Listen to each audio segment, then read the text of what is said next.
Hello and welcome back to another Sky Fantasy Football Game Week preview. This week we're looking ahead to the final game week of the first half of the season before the overhaul. It's Game Week 21 and it is going to be a bit of a shorter Game Week preview this week because there really is not that much to cover. We're not really going to be looking at transfers because there's only one game left. No transfers, no fixture gains or anything around. So if you're interested in seeing some of the transfer stats, the best captains and then my team at the end, then that's kind of what this video is going to be about. But there isn't obviously going to be any more transfers because realistically you shouldn't be making any transfers this week for one game. And yeah, so again, probably going to be a shorter video. It is coming out on a Friday because obviously we had the Christmas period, so hopefully everyone had a good Christmas, but we are back to normal now.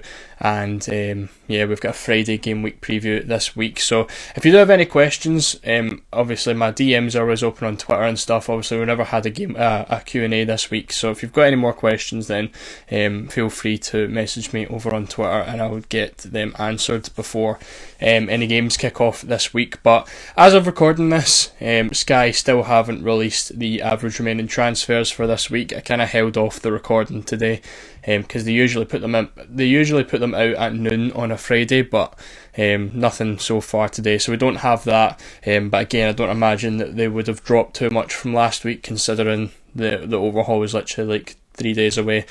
So we are starting off this week with the popular transfers in and out from the past week. So starting us off is Dominic Solanke. Obviously he has been on absolutely fantastic form recently, and most of us took him out for Haaland a couple of weeks ago. We now do have news that Haaland will be out for the Sheffield game as well, which is going to be very, very unfortunate for people that held him through the injury, hoping he would be back for these games. But those who took him out, at least it's another transfer that we can save because we don't have to bring him back in until the overhaul. So good news for that. Again, as I said, most of us brought in Solanke. He has done very, very well. And then obviously had the game against Luton, which he scored, and unfortunately we didn't get the points for that, but it is what it is. In my main team, I didn't go for him, which is probably my main reason why the rank is still looking quite bad. I was on the up. I was on 6,500 this week and I have dropped another 1,000 points, 1,000 ranks heading into game week 21, which isn't ideal, but I have managed to save the transfers, which is good. We're down on to 29 transfers in both teams, which should be a good enough transfer count to head into the second half of the season and still achieve a solid finish. But Trent Alexander-Arnold is the second most transferred in. Again, he does look absolutely brilliant. I think he's probably going to be in my game week or my overhaul team. He is one of the names that I'm looking at because obviously with Salah and Son going away to AFCON and the Asian Cup, we are going to have a lot of budget to use, so I think players like Trent and Van Dijk are going to end up very, very popular after the overhaul. Pedro Porro as well, another very, very good player, picking up a lot of bonuses in terms of tackles, the odd passing as well, and of course it does look very, very attacking. Bowen, again, someone I've not owned all season. I think he's still the third highest scoring midfielder, which again is probably why I'm not doing as well, but Bowen's been absolutely brilliant. Picked up another assist against Arsenal last night, and he's just been very, very consistent. I don't remember the last time he's blanked. I think he's only blanked 3 or 4 times in total this season.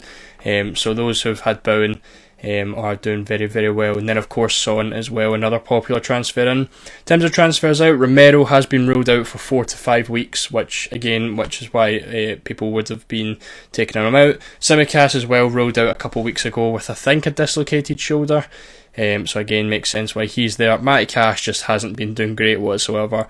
Haaland, of course, injured, and Paul Torres is available for tomorrow. So if you are still holding Paul Torres, that is good news because he should be in the squad tomorrow. But of course, he was injured for a little bit, which explains why he is there. But again, not really too much to go off of. You can see the percentages are quite low. There's not too many transfers being made right now. A lot of people are obviously holding off to the overhaul. I'm absolutely buzzing for the overhaul, to be honest, because I need a fresh start. You can see with my weekly ranks and stuff, 82k, 52k, it's just not been brilliant at all for me. The ranks as well aren't doing too well, but I'm confident for the second half of the season. I've got a couple of things in mind that I'd like to do. But yeah, let's move on to some captaincies. So, captains for this week then, we do have 4 days of captaincies. We've got Saturday, we have Sunday, we have Monday, and we have Tuesday.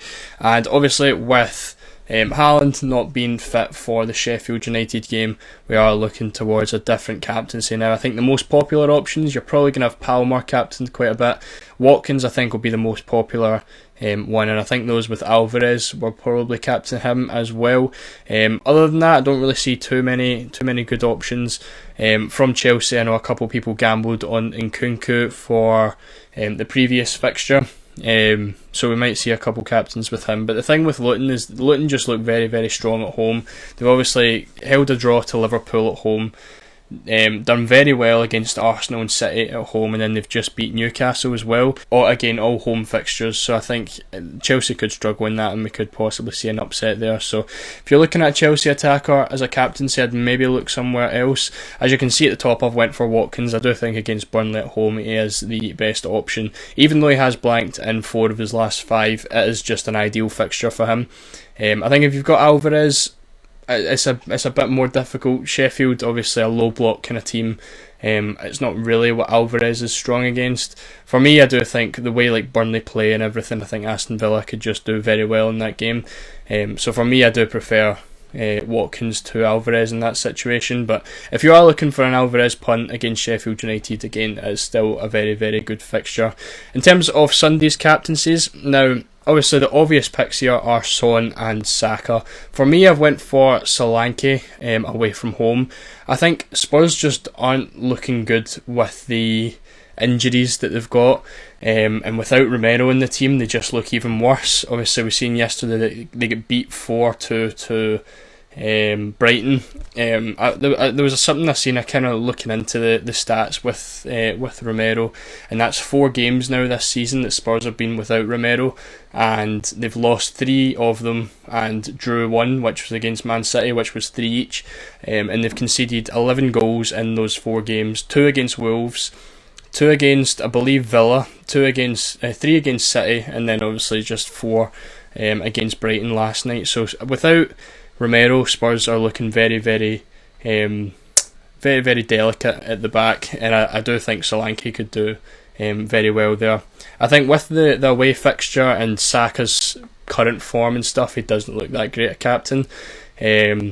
And then obviously you're really just looking at Son, who I do think is the next best option. I think Son could obviously do very well in that fixture as well. But Bournemouth have kept 3 clean sheets in their last 4 or 5 games.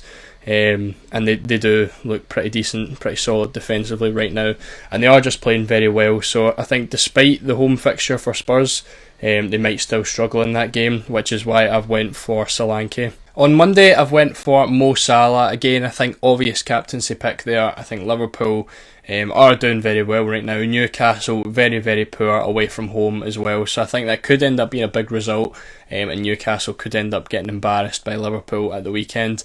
And obviously Mo Salah is the obvious captaincy there, and he will be like 100% captained nearly in that game.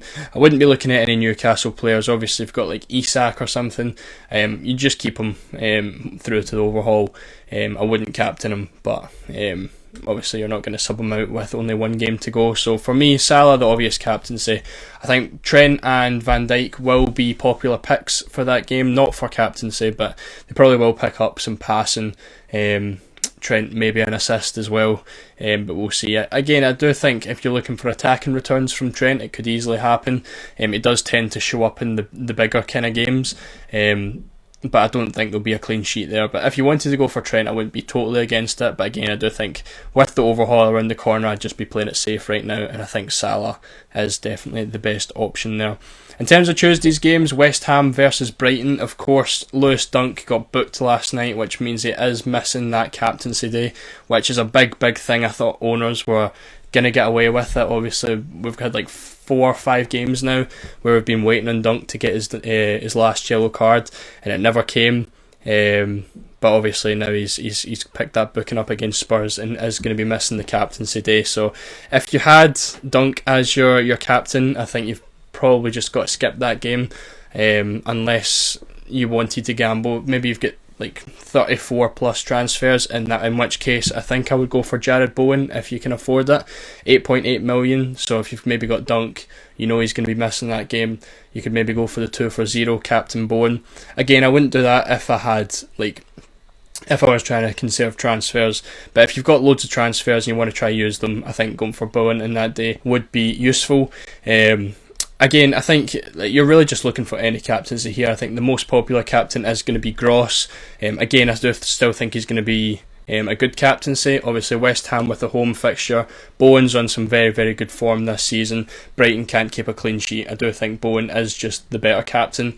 But again, if you've got someone like Gross or even like Van Heck, who is quite a good enabler these days, I think they are still good captaincy picks. I think the Brighton players should still get passing against West Ham. And again, if you're just looking for like some stable points, someone like Van Heck could be quite good.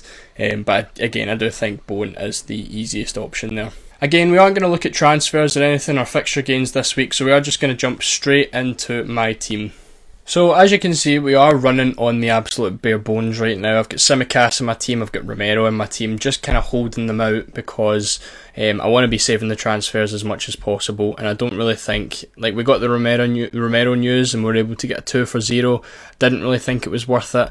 There was also the possible 3 for 0 with the Chelsea guys, but again, didn't really think it was too worth it.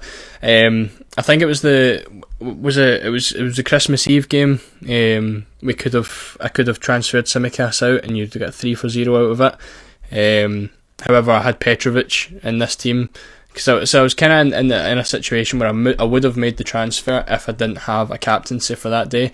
Then looking at my second team, I didn't have a captaincy for that day, but I didn't have Tsimikas either. So if we'd got the Romero news earlier, I probably would have went Romero to a Chelsea player. But obviously didn't know that at the time. So would the Chelsea player move would have been worth it is something that I wanted to check. So it probably would have been Disasi that I'd have moved to, because he does seem to be one of the most nailed. So yeah, it probably would have been, if we're talking 10 points per transfer, that'd have been 8 points there, 13 points there, and then you've still got the Luton game, in which I don't think they'll keep a clean sheet, but he probably will pick up some passing there. So it could have been like a 17-18 pointer there if you'd made that move. Again, probably would have been worth it there, but as I said, I'm trying to save the transfers as much as possible, and hopefully be able to make those kind of moves later on in the season. I can look at my last week's team actually. The game week's already finished, so it didn't go fantastically. We don't really have too many big scorers here. Petrovic done decent, picked up some saves of course, and then we did have the captaincy against Wolves there. Bayer has done solid enough, like as a 6.6 mil enabler. There's nothing really else you can ask for. Kept the clean sheet against Fulham, which was great. Picked up tackles against Liverpool. Then we've still got the Aston Villa game, in which I don't think again he'll get the clean sheet.